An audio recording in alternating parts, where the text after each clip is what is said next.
Live from the School of Media Arts and Design, this is JMU Today. Coming up on JMU Today, a look at the new library on JMU's East Campus.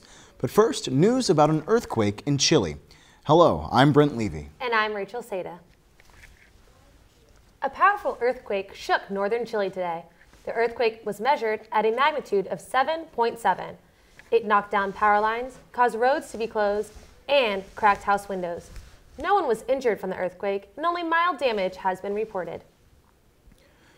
A roadside bomb exploded in Baghdad today, killing 2 civilians and injuring 3.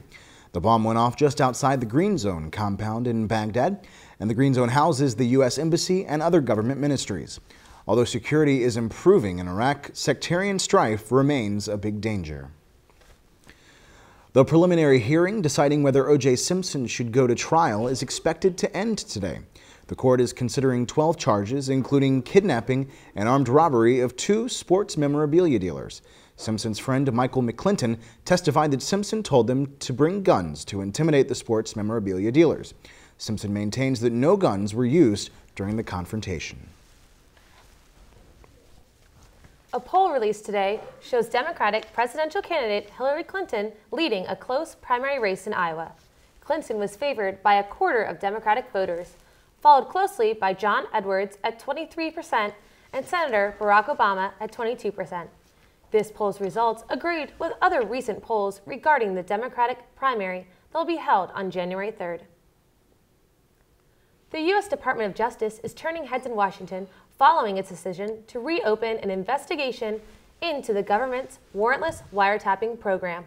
The investigation began in February 2006, but was closed months later after the NSA denied lawyers important security clearances. President Bush says that the wiretapping only affects those suspected of having terrorist ties, but Democrats aren't so sure. They say the eavesdropping is an invasion of privacy and violates constitutional rights. An unarmed, mentally ill teenager was killed by New York City police last night. Police say 5 officers opened fire after 18-year-old Keel Coppin charged at them with a black object in his hand. The unidentified object turned out to be a hairbrush. Officers said they assumed Coppin was carrying a gun because in a 911 call made earlier, Coppin was heard screaming, quote, "I've got a gun," end quote. Police in Blacksburg are still on the hunt today for the gunman who fired shots at a Virginia Tech football player's apartment on Sunday morning.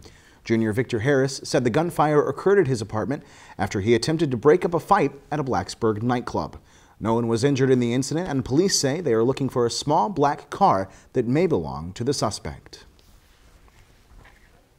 Police have arrested a Rockingham County man in connection with a motel robbery yesterday.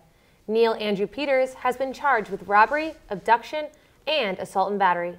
At 4 a.m. on Tuesday, police received a report that a man entered the Super 8 located on South Main Street. He threatened the clerk with a knife and took an undisclosed amount of cash before escaping. The clerk was not injured during the robbery.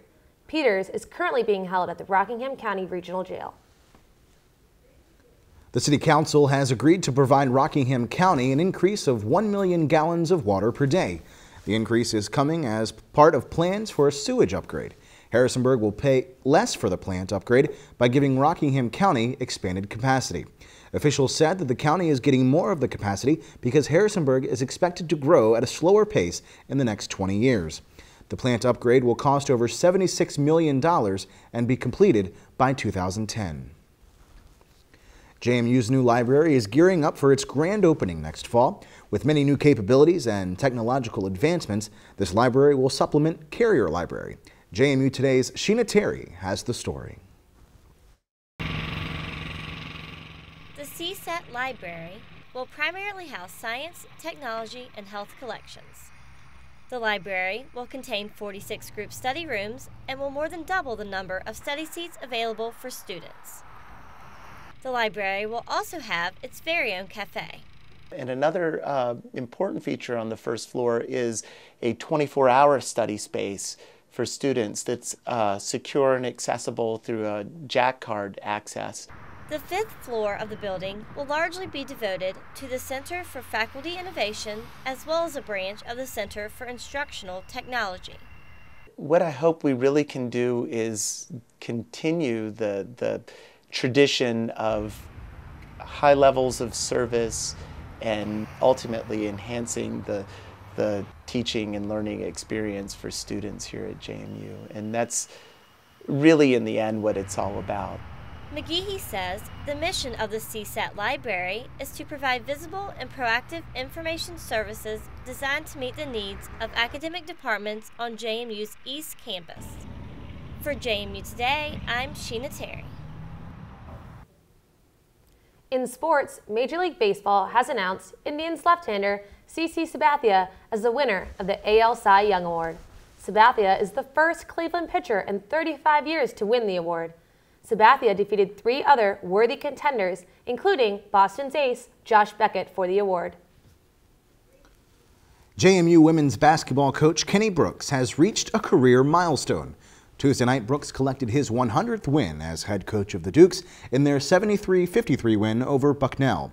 Brooks is a JMU graduate and is in his 6th season as head coach. With the victory, he now ranks 4th on the all-time wins list for JMU women's basketball. 7 more wins will move him into 3rd place. That's it for us tonight. Have a good evening, and we'll see you next week.